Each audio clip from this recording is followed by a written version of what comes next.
구약 아모스 5장 21절부터 24절까지 말씀을 좀 같이 살펴보도록 하겠습니다. 그래서 오늘은 공의, 정의에 대한 이야기들 좀 여러분하고 나눴으면 좋겠습니다. 자, 먼저 읽을까요? 아모스 말씀 5장 21절부터 24절까지 찾으실 분들은 빨리 찾으시고 없으신 분들은 앞에 화면을 보면 나와 있습니다. 같이 읽겠습니다. 나는 너희가 벌이는 절기 행사들이 싫다, 역겹다. 너희가 성회로 모여도 도무지 기쁘지 않다. 너희가 나에게 번제물이나 곡식제물을 바친다 해도 내가 그 제물을 받지 않겠다. 너희가 화목제로 바치는 살찐 짐승도 거들떠 보지 않겠다. 시끄러운 너희 노래소리를 나의 앞에서 집어치워. 너희의 검은고 소리도 나는 듣지 않겠다. 너희는 다만 공의가 물처럼 흐르게 하고 정의가 마르지 않는 강처럼 흐르게 하여라. 아멘. 자, 그래서 우리가 이 말씀을 가지고 공의와 정의 혹은 정의와 공의에 대한 이야기를 좀 여러분하고 나눴으면 좋겠습니다. 공의가 뭔지, 정의가 뭔지 구약 성경을 가지고 좀 여러분한테 좀 설명드리는 시간 가지면 좋을 것 같습니다. 자, 먼저 공의라고 번역됐을 거예요. 근데 다양하게 번역이 됩니다. 다양한 단어로 번역이 되는데 그게 안타까운 거죠. 일괄되게 번역을 했으면 한 개역 성경이나 하여튼 새 번역이나 이렇게 성경들이 일괄되게 이 단어를 번역했으면 구약에 굉장히 공의와 정의에 대한 얘기가 이렇게 많이 나오는구나라는 걸 알 텐데 이걸 다양하게 번역을 해버리다 보니까 많은 사람들이 성경을 읽으면서 이게 같은 단어라는 걸 몰라요. 근데 이제 대체적으로 공의라고 번역된 단어는 째다카이죠. 째다카. 발음이 여러 가지로 이제 뭐 츠다카냐, 째다카냐, 뭐 발음이 여러 가지인데 그건 남성형이냐, 여성형이냐, 뭐 이렇게 그 변이에 따라서 이제 발음이 달라지는 거라고 생각하시면 되고 보통은 이제 째다카라고 이제 발음을 하는데 그게 이제 공의입니다. 공의. 공의. 그리고 또 하나가 미슈파트라고 하는 단어인데 그거는 보통 이제 정의라고 번역을 해요. 그래서 째다카 혹은 미슈파트라고 이해하시면 됩니다. 근데 이제 방금 얘기한 것처럼 성경이 두 단어가 굉장히 많이 반복돼서 등장합니다. 근데 그거를 일괄되게 번역을 하지 않았기 때문에 이게 서로 다른 단어라고 생각해요. 같은 단어라고 생각하지 않아요. 그래서 개역 개정의 기준으로 보면 뭐 다양하게 번역을 해놨거든요. 이 단어들을. 그래서 좀 이게 아쉬움이죠. 이걸 그냥 한 단어로 정의를 해서 딱 번역을 했으면 오히려 명확하게 그 하나님의 의도와 하나님이 뭘 말씀하시는지가 이게 드러날 텐데 우리가 그 부분들을 많이 놓치게 되는 경우가 이제 번역을 너무 다양하게 해버렸다. 근데 어쨌든 구약 성경에서 가장 중요한 단어 중에 하나가 이제 째다카라는 단어 혹은 미슈파트라는 단어입니다. 공의 혹은 정의라는 단어인데 자, 이 단어들이 왜 중요하냐? 한번 이건 설명드린 적이 있어요. 공의와 정의는 하나님의 성품과 그분의 일하심을 보여주는 가장 중요한 단어들이다. 그래서 시편 89편, 97편, 33편을 보면 이 두 단어가 같이 등장하면서 이게 얼마나 하나님의 성품을 드러내고 또 하나님께서 이 땅에서 일하신 특히 이제 하나님의 통치를 얘기하는 거거든요. 하나님의 일하시는 방식, 하나님이 통치하시는 방식을 설명할 때 하나가 째닥하고 하나가 미슈파트라는 단어입니다. 그래서 시편 89편 14절 보면 뭐라고 되어 있습니까? 정의와 공정이 주님의 보좌를 받든다. 그래서 이거 한번 설명드린 적 있죠. 하나님의 보좌가 있고 그 보좌를 받치고 있는 두 개의 기둥이 있는데 그 기둥의 이름이 뭐라고요? 하나는 째닥하고 하나는 미슈파트라는 거예요. 물론 이제 체데크라는 단어가 쓰여졌지만 같은 의미입니다. 방금 얘기한 것처럼 뭐 동사형이냐 명사형이냐 남성형이냐 여성형이냐에 따라서 좀 달라지는 거지 원래 뜻은 똑같아요. 그래서 정의, 그 다음에 공정이라고 하는 이 두 개가 하나님의 보좌를 바치고 있는 기둥들이다. 그러니까 하나님의 성품을 얘기하는 거죠. 하나님의 성품. 하나님의 가장 기본적인 성품이 뭐예요? 하나님이 어떻게 통치하세요? 보좌라고 하는 건 왕이 앉는 보좌를 얘기하는 거죠. 그러니까 왕이 통치하는 방식, 왕이 어떻게 다스리느냐, 그걸 설명하는데 그 하나가 정이고 그 하나가 공정이라는 거죠. 하나가 째닥하고 하나가 미슈파트다. 근데 또 뭐라고 얘기합니까? 시편 89편 14절에 보니까 그 하나님이 일하실 때 사랑, 헤세드, 그 다음에 신실, 에메트가 주님 앞서가면서 일한다는 거예요. 그러니까 하나님께서 이 땅에서 일하시는 방식, 그분이 공의와 정의를 가지고 일하시지만 그러나 그거에 앞서서 일하는 거는 헤세드와 에메트가 주님을 앞서가면서 일한다라고 얘기하는 거죠. 그러니까 이 시편 89편이요. 명확하게 하나님이 어떤 분이신지를 설명하는 구약의 가장 대표적인 구절이죠. 또 시편 97편 2절에도 이렇게 얘기합니다. 구름과 흑암이 그를 둘러쌌다. 정의와 공평이 그 왕자의 기초다. 똑같은 말이죠. 방금 89편하고. 그래서 정의, 체데크, 그 다음에 공평, 미슈파트가 그 하나님의 그 보좌의 기초라는 거예요. 기초. 자, 그리고 이제 시편 33편 5절에 보니까 주님은 정의와 공의를 사랑하시는 분이시다. 그래서 여기서 말하는 정의가 째다카 혹은 체데크, 체데카 이렇게 발음이 되는데 정의, 그 다음에 하나가 미슈파트, 공의. 하나님이 그 정의와 공의를 사랑하신다는 거죠. 그래서 성경에서 하나님이 어떤 분이시냐? 하나님은 정의와 공의로우신 분이고 그 정의롭게 또 공의롭게 통치하시고 다스리시는 분이시다라고 얘기하고 있다는 거죠. 그래서 이게 나중에 이제 뒤에 가서 또 얘기하겠지만 하나님 나라하고 연결되는 개념이라는 거예요. 물론 구약에서는 하나님 나라가 명확하게 나오진 않지만 구약에서 계속해서 반복되는 건 뭡니까? 하나님 왕이시고 그 왕이신 하나님이 통치하시고 다스리신다라고 하는 걸 강조하고 있죠. 근데 그 왕이신 하나님이 어떻게 통치하시느냐, 어떻게 다스리시느냐, 공의와 정의로 다스리신다라고 얘기하고 있다는 거죠. 그리고 이제 성경에 보면 그 하나님을 섬기고 따르는 백성들에게 뭘 요구하세요? 하나님이 공의와 정의를 요구하시는 거죠. 그래서 그 하나님의 백성 이스라엘에게 공의를 행하고 정의를 행할 것을 하나님이 명령하시고 요구하시는 겁니다. 그래서 이건 윤리적인 얘기를 하는 게 아니에요. 공의, 정의. 그러니까 세상에서 공의와 정의는 윤리죠. 그렇죠? 윤리. 예. 나중에 정의란 무엇인가 라는 책을 한번 읽어보시면 아시겠지만 철저하게 윤리죠. 윤리. 예.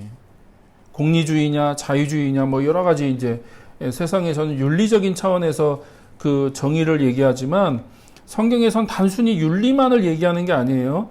하나님의 통치를 받고 그분과 동행하고 그 하나님을 본받는 삶, 그 하나님을 닮아가는 삶에서 공의와 정의를 얘기한다는 거죠. 왜? 하나님은 공의와 정의를 행하시는 분이시기 때문에 그 백성들도 그 하나님을 닮아간다고 하는 차원에서 공의와 정의를 행해야 된다. 하나님의 통치를 받는다고 하는 그 증거가 뭐냐? 그 삶에서 공의와 정의가 드러나는 거죠.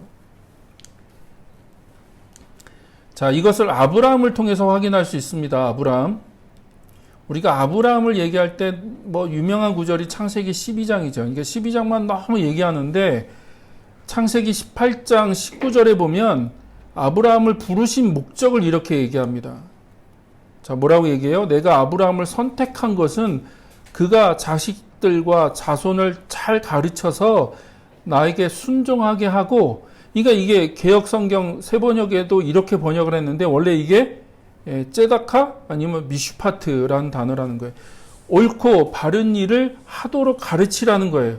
그러니까 하나님이 아브라함을 부르신 목적이 뭐예요? 그 자손들에게 ጼ다카를 가르치고 뭘 가르쳐요? 미슈파트를 가르치게 하기 위해서 하나님이 부르셨다는 거예요. 그게 하나님이 아브라함을 부르신 목적이다. 그래서 나는 아브라함에게 약속한 대로 다 이루어 주겠다라고 하나님이 그렇게 얘기하시는 거죠. 자, 그러면 이런 얘기가 됩니다. 자, 창세기 12장 1절, 2절, 3절에 보면 하나님이 세 가지 약속하시죠. 하나는 땅을 약속하시고, 하나는 자손을 약속하시고, 하나는 너가 복이다. 그냥 넌 복덩어리다. 복의 근원이란 말은 그냥 너가 복 그 자체다라고 하나님 말씀하시는 거죠. 근데 자, 그게 어떻게 ጼ다카나 미슈파트와 연결됩니까? 방금 찾아봤던 창세기 18장 19절과 어떻게 연결되죠?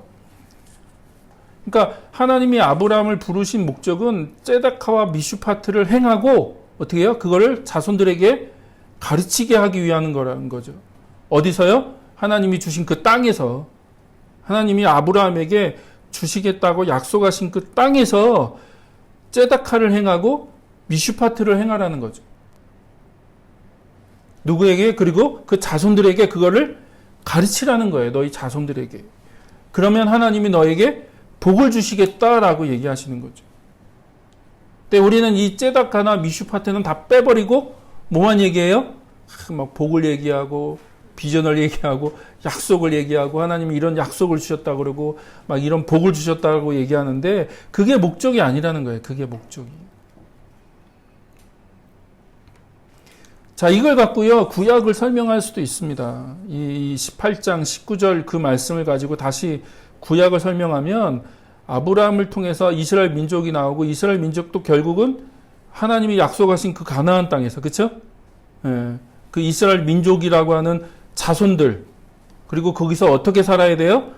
ጼ다카를 행하고 미슈파트를 행하라는 거예요. 그 하나님이 주신 그 가나안 땅에서 그 이스라엘 백성들이 ጼ다카와 미슈파트를 행할 때 어떻게 해요? 그들에게 하나님이 약속하신 그 복이 주어지는 거죠. 그게 신약으로 넘어오면 교회가 되는 거예요. 그게, 그쵸? 예, 그래서 교회가 땅과 자손과 복이라고 하는 이 세 가지를 그대로 받죠. 그래서 땅은 매일 살아가는 우리의 삶이에요. 삶. 여러분 관계, 여러분 주어진 삶. 학생이면 학교가 될 수도 있고 직장이면 직장이 될 수도 있고요. 여러분 살아가는 그 삶의 현장이 하나님이 우리에게 주신 세상이죠. 그쵸? 땅이잖아요. 땅. 나에게 주신 그 기업이고 내가 살아가야 될 땅이잖아요. 그리고 그 자손들은 누구예요? 예수 그리스도를 믿는, 예수 그리스도를 통해서 구원받은 하나님의 자녀들, 백성들, 교회를 얘기하는 거죠. 그리고 그 교회가 계속해서 제자훈련 하는 거예요. 아브라함에게 자손을 약속해 주신 것처럼 그 교회가 그 제자훈련을 통해서 뭘 가르쳐요? ጼ다카와 미슈파트를 가르치는 거죠. 그게 제자훈련이에요. 다른 게 제자훈련이 아니라 그 성도들, 구원받은 사람들에게 하나님의 그 ጼ다카와 미슈파트를 가르치는 거죠. 그러면 예수 그리스도를 통한 신령한 복이 너희들에게 주어진다라고 말씀하시는 거죠. 이해되세요? 근데 그거를 성경 전체적으로 보면요, 하나님의 통치와 하나님의 왕국, 하나님 나라라고 하는 개념 안에 들어가는 얘기예요, 이게. 그러니까 구약에서는 하나님의 통치를 강조하고 신약에서는 하나님의 나라를 강조하는 거죠. 그래서 땅이 있어야 돼요. 그리고 자손들, 백성이 있어야죠. 그 땅에 사는 백성들. 그럼 그 백성들이 그 땅에서 어떻게 살 거야? 예, ጼ다카를 행하고 미슈파트를 행하는 거죠. 그럴 때 하나님의 복이 그들을 통해서 흘러가는 거죠. 저는 이것만 이해해도 오늘날 우리 한국교회가 이 땅에서 지금 21세기 대한민국에서 어떻게 우리가 신앙생활하며 우리가 왜 존재하며 우리가 이 사회 속에서 어떻게 살아야 되는지에 대한 답이 나온다고 생각해요.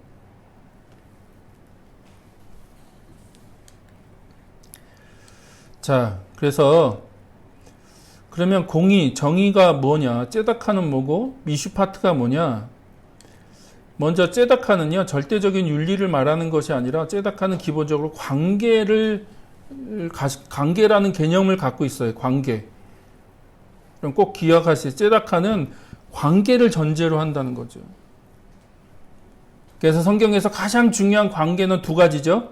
위로는 하나님과의 관계, 옆으로는 이웃과의 관계. 그래서 하나님과의 관계, 내 이웃과의 관계, 그 안에서 째다카를 행하는 것. 그래서 이 째다카, 공의라고 하는 건 그냥 단순히 윤리를 얘기하는 게 아니라 관계다, 관계. 그러면 이게 어떤 관계냐?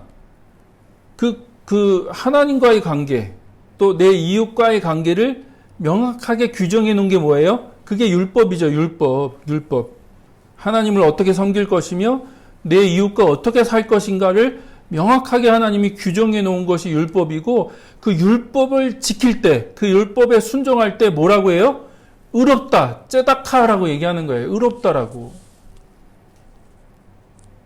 그러니까 의롭다라고 하는 얘기는요, 관계적인 얘기예요. 이게 나중에 신약에 넘어가서 칭의, 그러니까 의롭다함을 얻는다, 칭의라는 개념하고도 관계된 얘기예요. 그러니까 우리가 이걸 이해 못하면 신약에 가서 의롭다함을 얻는다는 얘기를 잘 이해를 못하는 거예요.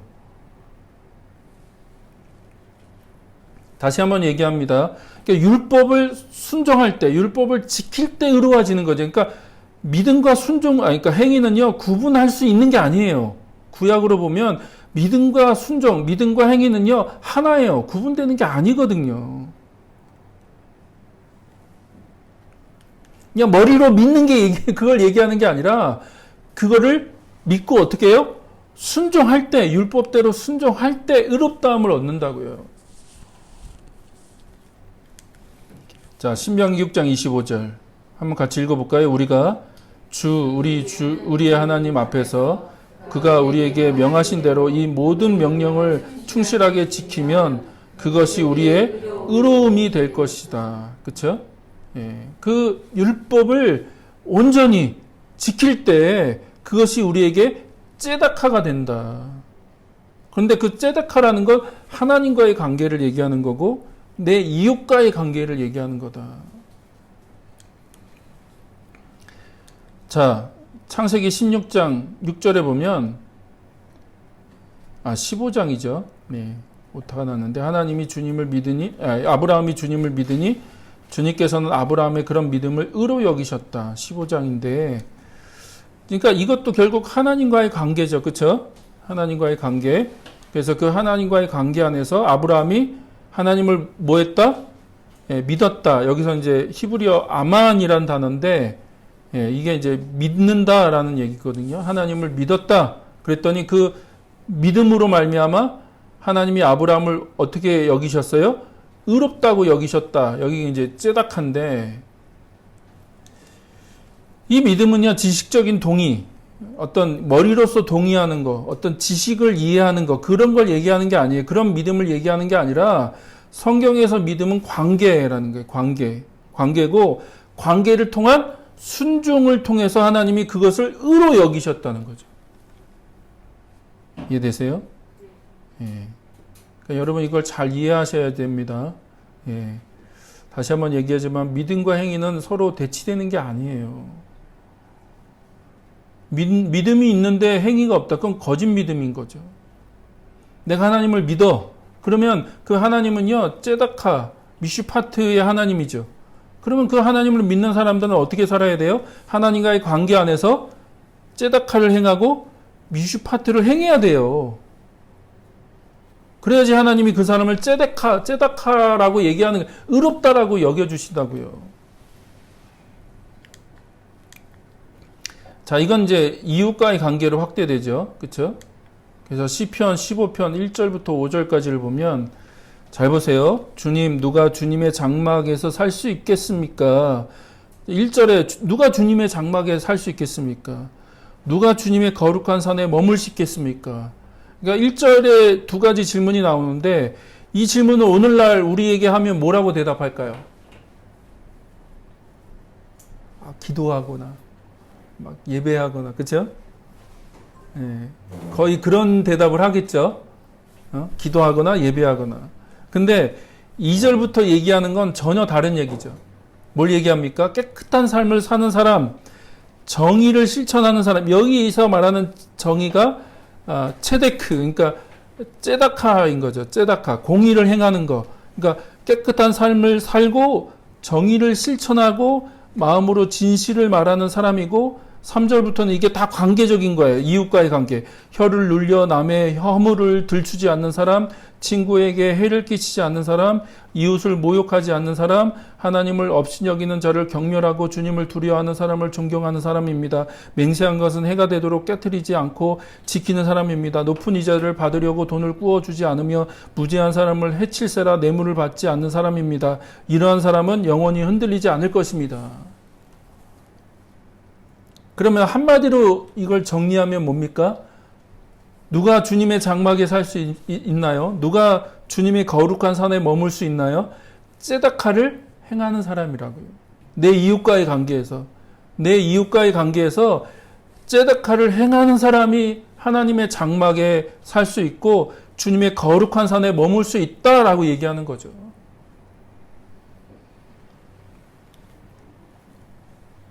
한마디로 뭐예요? 이웃과의 올바른 관계라고요. 이웃과의 올바른 관계.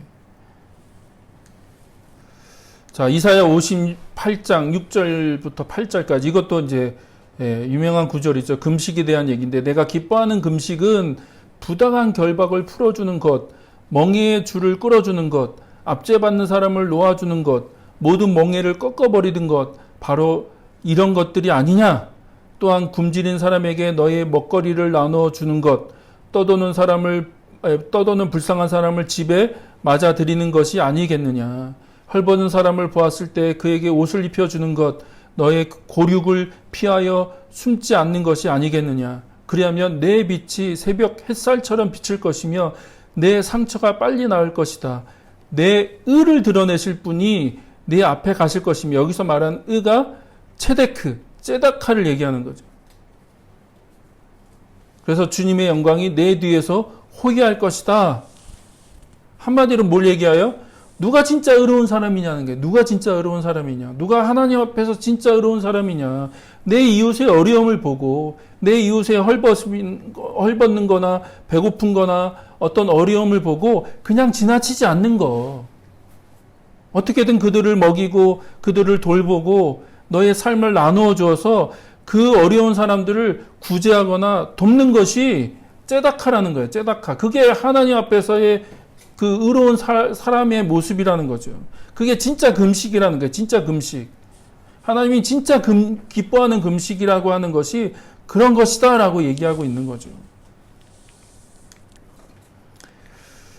또 에스겔 18장 5절부터 9절, 어떤 사람이 의로워서 법과 의를 실천한다고 하자. 여기서 법은 미슈파트를 얘기하는 거고, 의는 째다카를 얘기하는 겁니다. 그러니까 공의와 정의를 얘기하는 거예요. 그러니까 어떤 사람이 의로워서 법과 의를 실천한다고 하자. 그가 산 위에서 우상에게 바친 제물을 먹지 않으며 이스라엘 족속의 우상들에게 눈을 팔지 않으며 이웃의 아내를 범하지 않으며 월경을 하고 있는 아내를 가까이 하지 않으며 사람을 학대하지 않으며 빚진 사람의 전당물을 돌려주며 아무것도 강제로 빼앗지 않으며 굶주린 사람에게 먹을 것을 주며 헐벗은 사람에게 옷을 입혀주며 돈놀이를 하지 않으며 이자를 받지 않으며 흉악한 일에서 손을 떼며 사람과 사람 사이에서 공정한 판결을 내리며 나의 모든 율례대로 살아가며 나의 모든 규례를 지켜서 진실하게 행하면 그는 의로운 사람이니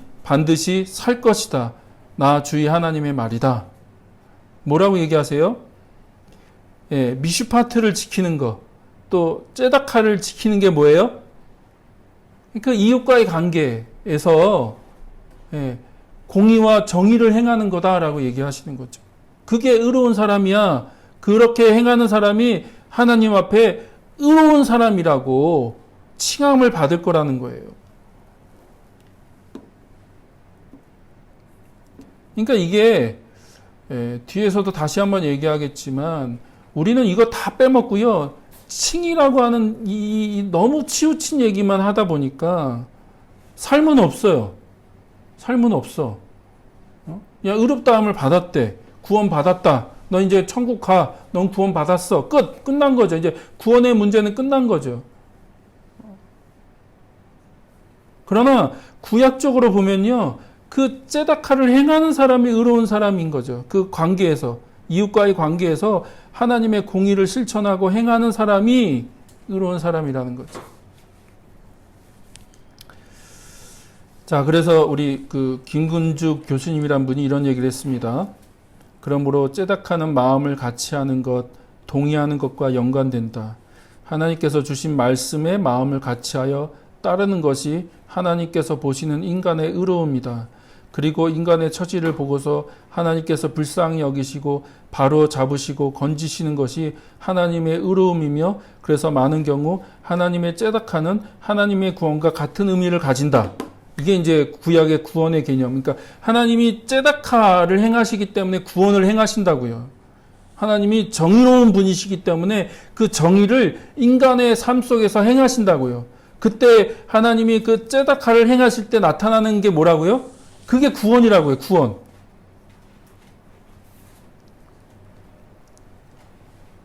자, 이웃에 대한 정의를 행한다는 것은 단지 불의를 보고 참지 못함만이 아니라 다른 이의 어려운 처지에 대한 국률이 우선이다. 그래서 일반적인 정의 개념에서 구약의 ጼ다카는 국률이 포함된 개념이라고 할 수 있다. 이해되시죠? 예. 그래서 ጼ다카는 마음을 같이 하는 거다. 하나님과 마음을 같이 하는 거고, 내 이웃과 마음을 같이 하는 거고. 특히 어떤 이웃이요? 어려움 당하는, 고통 당하는, 어려운 처지에 있는 그런 사람들의 마음을 헤아리고 그들과 함께 하는 것. 그리고 단지 마음만 함께 하는 것이 아니라 어떻게 해요? 그들의 어려움을 살피고 도와주는 것. 그게 정의다, 정의. 그게 하나님께서 원하시는 정의다. 그리고 다시 말하지만 하나님은 그 ጼ다카를 가지고 행하실 때 하나님의 구원이 우리 관계 안에, 우리 삶 안에 이루어지는 거죠. 하나님의 구원이. 그러니까요, 이게 신약을 이해하려면 구약을 이해해야 돼요. 구약을 이해 못하고 신약을 읽어낼 수가 없습니다. 근데 우리의 문제는 뭐예요? 어느 분한테도 그런 얘기 했는데 우리의 문제는 성경을 거꾸로 읽잖아요. 신약을 갖고 구약을 읽거든요. 근데 구약을 읽고 신약을 읽어야 돼요. 그래야지 이 구약에 나온 개념과 신약에 나온 개념이 어떻게 연결되는지. 그러니까 신약에서 말하는 구원이라고 하는 것이 그냥 하늘에서 뚝 떨어진 게 아니라 이미 구약에서 하나님이 그것을 계속 말씀하고 있는 거죠. 자, 그러면 두 번째로 미슈파트는 뭐냐? 미슈파트. 자, 미슈파트는요, 하나님의 법도의 근거에 이루어지는 올바른 사회 질서를 얘기한다. 뭐라고요? 미슈파트가 하나님의 법, 그 법이 잘 적용되는 것. 인간의 그 사회의 질서 안에 하나님의 법이 정확하게 적용되는 것을 얘기한다. 미슈파트. 그래서 미슈파트는 그 재판하고 관련이 있어요. 재판. 자, 이 미슈파트가 다루어지고 실현되는 장소가 주로 성문이다. 성문은 당시 어떤 곳인지 알죠? 예, 구약의 그 성문이라고 하는 건 그 이스라엘 공동체의 그 중심지였잖아요. 성문이. 거기서 주로 재판이 이루어졌고 거기에 누가 있어요? 주로 장로들이 앉아 있죠. 장로들이. 그래서 이스라엘 공동체 안에 어떤 문제가 생기거나 갈등이 생기거나 어떤 판결이 필요할 때 그 문제를 가지고 장로들 앞에 오죠. 그럼 장로들이 그 얘기를 듣고 판결을 해주잖아요. 그게 개인의 문제가 될 수도 있고, 혹은 개인과 개인의 문제가 될 수도 있고, 어떤 가정의 문제가 될 수, 남편과 아내의 문제가 될 수도 있고, 부모와 자식 간의 관계가 될 수도 있고요. 내 이웃과의 관계가 될 수도 있고, 어떻든 그런 어떤 갈등과 문제가 생겼을 때 그거를 장로들 앞에 들고 온다고요. 성문 앞으로. 그러면 장로들이 그 얘기를 듣고 판결을 해주는 거죠. 근데 특별히 구약에서 강조하는 건 뭐예요? 가난한 자들에게 억울한 일이 생기거나 사회적으로 약자들에게 어떤 문제가 생겼을 때 그것을 누구에게 호소해요? 장로들에게 호소한다고. 장로들에게 호소할 때 장로들은 그 얘기를 듣고 어떻게 해야 돼요? 공평하게 공의롭게, 그러니까 미슈파트를 얘기하는 거, 공의롭게 그거를 판결하고 재판해야 되는 거죠. 그래서 이렇게 여러 사람들이 호소를 듣고 무엇이 옳고 그른 것인지를 분별하고 정의롭고 공정하게 판결을 내리는 것이 미슈파트라는 거예요. 그게 미슈파트다. 그래서 미슈파트라는 단어는 굉장히 많은 경우에 재판과 관련돼서 언급된다. 자, 신명기 16장 18절부터 20절. 당신들은 당신들의 하나님 각 지파에게 주시는 모든 성읍에 재판관과 지도자들을 두어 백성에게 공정한 재판을 하도록 하십시오. 그러니까 그 지파별로 재판관과 지도자를 세웠는데 그들의 역할은 뭐예요? 재판을 공정하게 하는 거예요. 공정하게. 당신들은 재판에서 공정성을 잃어서도 안 되고 사람의 얼굴을 보아주어서도 안 되며, 그러니까 외모를 보고 재판하지 말라는 거예요. 그걸 오늘 우리말로 하면 뭐가 됩니까? 뭐 학력, 뭐 어떤 그 사람의 어떤 뭐 재산, 아니면 나하고 뭐 고향 사람이냐 아니냐, 뭐 여러 가지 이제 그가 가지고 있는 외적인 것들을 얘기하는 거죠. 그러니까 사람의 얼굴을 보고 재판해서도 안 되고 재판관이 뇌물을 받아서도 안 되고, 그러니까 돈을 받고 잘못된 재판을 해서도 안 된다. 뇌물은 지혜 있는 사람의 눈을 어둡게 하고 죄 없는 사람을 죄인으로 만듭니다. 당신들은 오직 정의만을 따라야 합니다.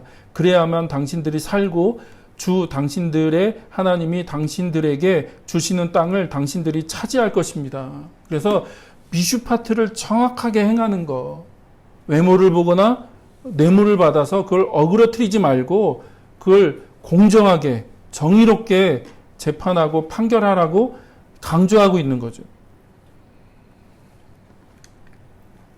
그래서 사람의 외모, 학력이나 지연이나 신분 혹은 뇌물로 정의된 뇌물로 정의로운 판결을 내리지 않으면, 미슈파트가 실현되지 않으면 어떻게 된다고요? 그들은 오직 하나님께 호소하게 되고, 그러면 하나님이 그 무너진 미슈파트를 세우시기 위해서 어떻게 하세요? 직접 찾아오시는 거죠. 직접. 그래서 그 하나님이 그 불의와 제약을 행하는 자들을 어떻게 해요? 벌하시고 그들의 잘못된 판결, 재판으로 인해서 억울하게 또 고통받는 사람들을 어떻게 해요? 건져 내시는 거죠. 그게 구원이다. 그게 구약의 구원이에요. 하나님이 얘기하시는. 그러니까 구원과 심판은 어떻게 해요? 같이 벌어지죠. 예, 억울한 자들, 그들을 하나님이 구원하세요. 그 미슈파트, 깨어지고 무너진 그 미슈파트를 하나님이 그러니까 온전하게 회복하기 위해서 하나님이 직접 재판관이 되셔서 그들을 재판하신다고요. 그래서 약자들, 어려운 사람들, 그 고통을 당하는 사람들을 건져주시고 그게 구원이고, 반대로 어떻게 해요? 돈을 받거나 혹은 다른 여러 가지 이유로 어그러뜨린 그 재판을 행했던 그 사람들을 어떻게 해요? 하나님이 심판하시죠. 그래서 구원과 심판은 같이 벌어지는 거예요. 그러니까 이 미슈파트도 구원과 심판과 연결되는 단어들이라는 거죠. 그래서 하나님이 직접 정의로운 재판관이 되셔서 죄인들을 심판하시고 의인들, 사회적인 약자들, 하나님을 경외하고 의지하는 자들, 율법에 순종하는 사람들, 어떤 환경이든 어떤 상황이든 하나님을 의지하고 신뢰하고, 그래서 그것 때문에 어려움을 당하고 고통을 당하고 그 고난을 당하는 사람들을 어떻게 해요? 하나님이 구원하신다고요. 구원하신다. 그게 미슈파트다. 왜? 하나님은 정의로운 재판관이시기 때문에. 근데 재밌게도 이런 말씀이 오늘 우리가 읽었던 아모스 5장에도 그대로 나와 있습니다. 아모스 5장. 자, 아모스 5장 12절, 그 다음에 15절에 보니까 뭐라고 되어 있어요? 너희들이 저지른 무수한 범죄와 엄청난 죄악을 나는 다 알고 있다. 너희는 의로운 사람을 학대하며 뇌물을 받고 법정에서 가난한 사람들을 억울하게 하였다는 거죠. 그렇죠? 의로운 사람들, 하나님을 경외하고 하나님을 섬기고 하나님의 그 율법에 순종하는 째데카를 행하는 사람들은 오히려 더 고통스럽게 하고 어렵게 하고 그들을 학대하고 핍박하고 또 뇌물을 받고 억울한 사람들, 특히 가난한 사람들의 그 재판을 뒤집어서 오히려 그런 가난한 사람들이 그런 고통을 당하게 했다는 거예요. 15절 행여 주 만군의 하나님이 남아있는 요셉의 남은 자를 불쌍히 여기실지 모르니 악을 미워하고 선을 사랑하여라. 법정에서 올바르게 재판하여라 라고 얘기하는 거죠. 이게 미슈파트라고 해요. 미슈파트. 그리고 아모스 5장 7절 뭐라고 얘기해요? 너희는 공의를 쓰듯 쓴 소태처럼 만들며 정의를 땅바닥에 팽개치는 자들이다 라고 하나님이 그들을 책망하시는 거죠. 그러니까 너희들이 공의도 저버리고 그 다음에 정의도 저버리고 그걸 다 저버렸다는 거예요. ጼ다카도 던져버리고 미슈파트도 다 던져버리고 그걸 다 버렸다는 거죠. 자, 그런 상황 속에서 이스라엘 백성들은 정성이 가득하고 지극한 극진한 예배와 예물로 하나님께 다가가지만 하나님은 예언자의 입술을 통해서 그런 행위들이 싫으며 더 나아가 역겹고 전혀 기쁘지 않다고 말씀하시는 거죠. 그러니까 너희들이 ጼ다카를 버리고 미슈파트도 버리고 그 너희들 안에 ጼ다카도 없고 미슈파트도 없는데 너희들이 아무리 화려한 예배, 제사, 예물, 엄청난 제물을 드린다 해도 나는 그것을 기쁘게 받을 수가 없다고 얘기하시는 거예요. 자, 우리는 이것을 뭐라고 불러요? 종교성이라고 부르죠. 종교성. 관계와 삶에서 공의와 정의가 없음에도 불구하고 하나님의 거룩과 영광만을 극대화하며 지나치게 높이는 것, 그걸 종교성이라고 부르죠. 하지만 하나님은 예배당이 아닌 온 세계와 열방을 다스리시며 그 가운데 하나님의 왕국과 하나님의 뜻을 이루시기 위해서 일하시는 분이시다.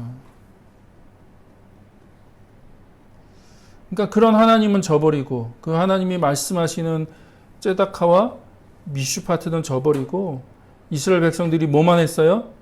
엄청난 제사를 드리고 월삭을 지키고 무슨 절기를 지키고 무슨 성회로 모여서 하나님을 예배한다고 하고 하나님께 제사를 드린다고 하고 그 모든 행위들 하나님이 다 지겹다, 역겹다, 그냥 기쁘지 않다, 그냥 다 때려치워라 라고 얘기하시는 거죠.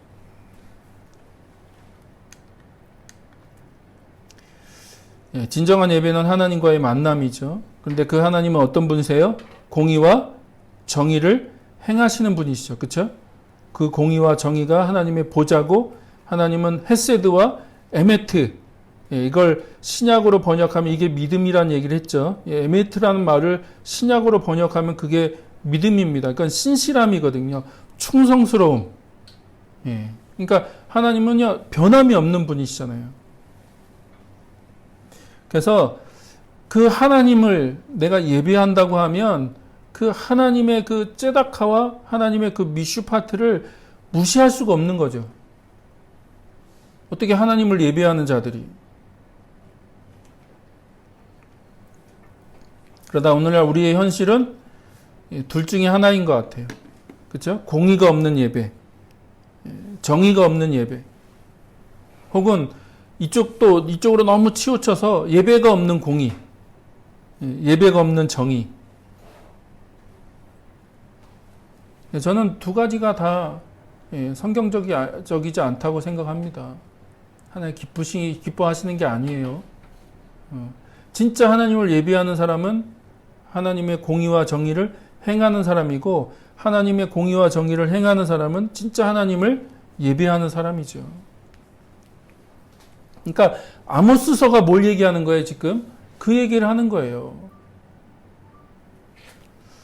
자, 아모스서가 왜 그런 의미에서 중요하냐? 이거 전에 한번 보여드린 적이 있는데 그 시간표로 보면 아모스가 굉장히 초기 예언자입니다. 여기 보이시죠? 아모스. 굉장히 초기 예언자예요. 근데 이 아모스에서 얘기하는 이것이 후대 예언자들에게 굉장히 중요한 그 지침이 되거든요. 특히 공의와 정의. 너희들 안에 화려한 예배가 있고 제사가 있고 막 종교성은 넘치지만 그 이스라엘 백성들 안에 정말 하나님이 기대하시고 원하셨던 ጼ다카도 없고 미슈파트도 없는 것이 뭐가 문제인지를 가장 첫 번째 얘기했던 사람이 아모스거든요. 그리고 그 아모스의 영향을 저는 다 뒤에 있는 후대 예언자들은 아모스의 영향을 받았다고 보면 돼요. 자, 근데 이게요, 단지 예언서에만 등장하는 게 아니라 신약으로 넘어가면 누구하고 연결돼요? 이게 예수님하고도 연결됩니다. 이게. 자, 그 예수님의 산상수훈 마태복음 5장, 6장, 7장에 보면 예수님이 계속 뭘 강조하세요? 의를 강조하시죠. 의. 근데 이 의라는 단어가 헬라어로 이제 디카오수네라는 말이거든요. 디카오수네.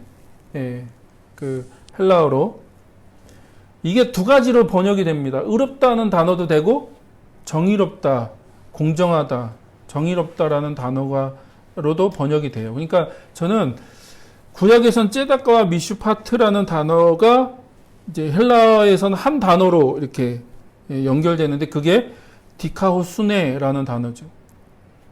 근데 산상수훈에 보면 예수님이 이 의를 계속해서 강조하죠. 마태복음 5장 6절 뭐라고 얘기하세요? 의에 줄이고 목마른 사람은 복이 있다. 그들이 배부를 것이다. 그래서 하나님 나라의 백성의 삶, 하나님 나라 백성이 이 땅에서 이제 어떻게 살 거냐를 얘기하시는 게 이제 팔복이고 산상수훈인데 그 팔복에서 예수님이 뭘 강조하세요?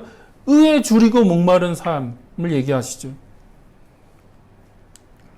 또 10절에 보면 의를 위하여 박해를 받은 사람은 복이 있다.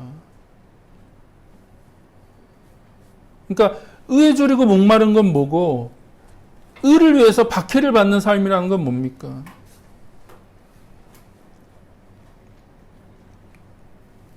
그리고 마태복음 5장 20절에 보니까 우리가 굉장히 무시하는 말씀 중에 하나거든요. 내가 너희에게 말한다. 너희의 의가 율법학자들과 바리새파 사람들의 의보다 낫지 않으면 너희는 하나님 나라에 들어가지 못할 것이다. 이거 굉장히 충격적인 얘기인데 우리는 굉장히 무시하는 얘기거든요. 우리 신앙생활에서 이거 굉장히 무시해요. 근데 예수님은 굉장히 충격적으로 얘기했거든요. 너희의 의가 바리새인이나 사두개인 혹은 서기관들보다 나아야 된다는 거예요. 그렇지 않으면 절대 하나님 나라에 들어갈 수가 없다라고 얘기합니다. 그럼 이 의는 뭐죠? 그냥 믿음으로 얻는 의예요? 그냥 믿으면 다 얻어지는 의입니까? 그래서 다 우리가 하나님 나라에 들어가는 겁니까? 너무 간단하게 우리가 그걸 얘기한다는 거죠. 그리고 이제 가장 유명한 마태복음 6장 33절 너희는 먼저 하나님의 나라, 하나님의 왕국, 바실레이아라는 말은 왕국이란 얘기예요. 킹덤. 하나님의 왕국과 하나님의 의를 구하여라. 그러면 이 모든 것을 너에게 더하여 주실 것이다 라고 얘기하시죠. 그러니까 산상수훈은요, 예수님을 따르는 제자들, 오늘날로 말하면 교회를 얘기하는 거죠. 신자들, 성도들, 그 예수님을 따르는 제자들이 이 땅에서 어떻게 살 거냐, 이 땅에서. 하나님 나라가 완성되기 전까지, 예수님이 다시 오셔서 그 나라가 완성되기 전까지 이 땅에서 하나님 나라 백성이 어떻게 살 거야? 예수님을 따르는 그 제자들이 어떻게 살 거야를 가르치는 것이 산상수훈이죠.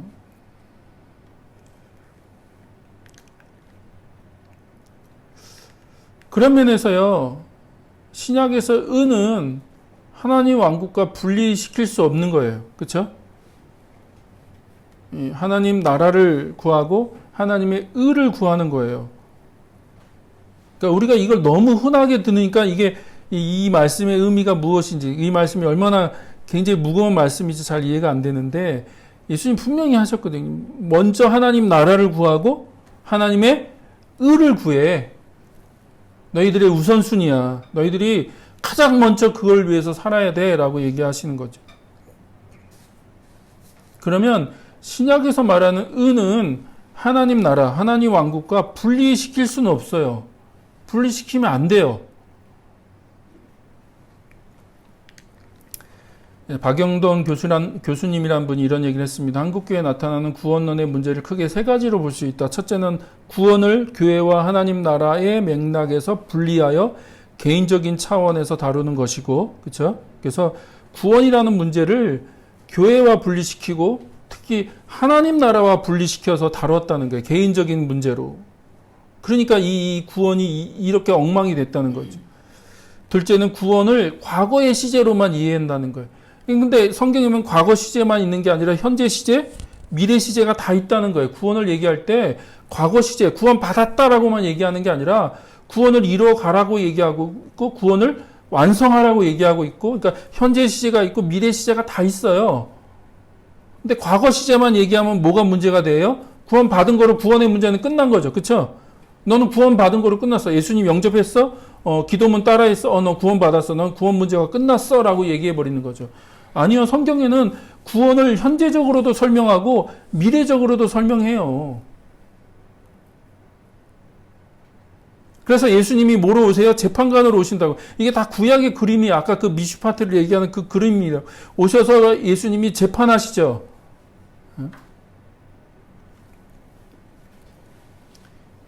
자, 세 번째는 중생과 성화, 화목과 아들됨, 새 창조와 영화 등 구원의 다양한 측면들, 굉장히 그 스펙타클하게 다양한 측면들을 가지고 있는데 오늘날 우리는 뭐만 강조해요? 거기서 칭의만을 가지고 와서 칭의만이 전부라고 얘기하는 거죠. 그럼 신약에서 말하는 구원이 칭의밖에 없어? 아니요. 바울 서신을 보면 너무나 많은 얘기를 하는데 우리는 딱 칭의 하나만 가지고 구원 얘기를 다 하려고 하니까 이게 너무 그러니까 제한된 거죠. 그리고 왜곡되고 잘못 이해하게 되는 거죠. 성경 전체가 강조하는 공의, 정의에 대해서 눈 감아버리고 의를 뭐로 제한시켰어요? 개인적인 것으로. 또 내면적인 것으로 축소시키고 오직 칭의만을 가르치는 거예요. 칭의. 너 의롭다함을 얻었어. 그럼 됐어.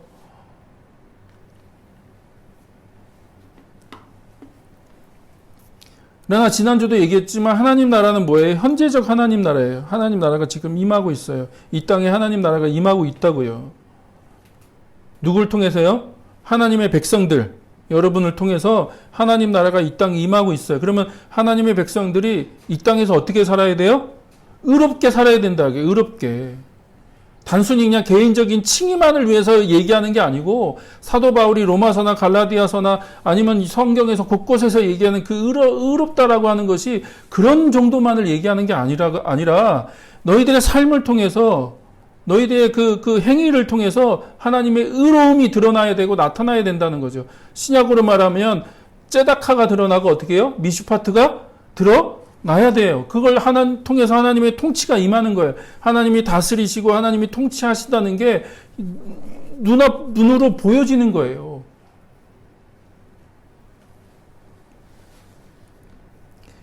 그러니까 죽어서 가는 천국이 전부가 아니고 우리는 그저 윤리적인 차원에서 이 땅에서 선하게 착하게 살아야 된다. 그 정도를 얘기하는 게 아니죠.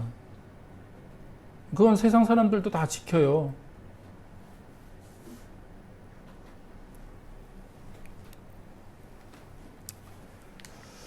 그래서 결론 내리겠습니다. 아모스 5장 24절. 너희는 다만 공의가 물처럼 흐르게 하고 정의가 마르지 않은 강처럼 흐르게 하여라. 마태복음 6장 33절. 너희는 먼저 하나님의 나라와 하나님의 의를 구하여라. 그것이 단순히 그냥 착하게 살아. 예수님 믿고 의롭다함을 받았어. 그 정도만을 얘기하는 게 아니라는 거예요. 우리가 무엇을 놓치고 있는지, 우리가 얼마나 많은 것들을 갖다 버렸는지, 그냥 그 신앙생활을 하면서 우리가 얼마나 성경을 오해하고 왜곡했고 얼마나 많은 것들을 갖다 버리고 마치 그것이 전부인 것처럼 우리가 알고 있는 게 전부인 것처럼 우리가 잘못 생각하고 있었다는 거죠. 그러나 하나님은요, 하나님의 백성들을 통해서 이 땅에서 하나님의 공의와 정의가 어떻게 해요? 실현되기를 원하세요. 그래서요, 우리는 경제를 얘기하지 않을 수가 없어요. 정치를 얘기하지 않을 수가 없습니다. 사회에 대해서 얘기해야 돼요. 왜 자꾸 분리시킬까요? 목사들에게 정치 얘기하지 말아라. 저도 많이 듣는 얘기. 정치 얘기하지 마. 페이스북에 그런 얘기하지 마. 아니, 그럼 그런 얘기 안 하면 누가 해야 합니까? 뭔 얘기하죠? 그리스도인들이 그런 데 관심을 안 갖고 그런 데 얘기를 안 하면 어떻게 얘기할까요? 나중에 이제 희년에 대한 얘기를 하고 싶은 마음도 있는데 이 땅에 희년에 대한 얘기를 우리가 그리스도인들이 안 하면 누가 하나요? 정의에 대한 얘기를 그리스도인들이 안 하면 누가 합니까? 좌파도 아니고 우파도 아니고 그런 얘기를 하는 게 아니에요. 우리는 그런 얘기를 하는 게 아닙니다. 우리가 믿는 건 하나님의 째다카를 얘기하는 거죠. 왜냐하면 그 하나님이 지금도 살아계시고 통치하시고 다스리시는 하나님인데 그 하나님이 어떤 분이세요? 째다카를 행하시고 미슈파트를 행하시는 분이시라고 믿잖아요.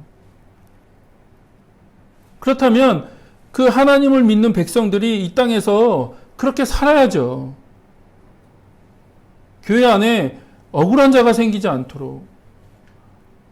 그러나 현실은 어떻습니까? 우리가 알고 있는 현실은 너무나 부정의한 일들이 교회 안에 엄청 많이 일어나잖아요. 그리스도인들 안에. 그냥 예수 믿으면 다 제 용서만 받고 그냥 의롭다함을 받아서 다 천국 갈 거라고 하는 이 싸구려 복음을 가지고 우리가 얼마나 그거에 대한 면죄부를 주고 있습니까? 괜찮아, 그렇게 살아도 돼 라고 얘기하죠. 그러나 구약적인 관점으로 보면 그렇게 살 수가 없어요. 그리스도인들은.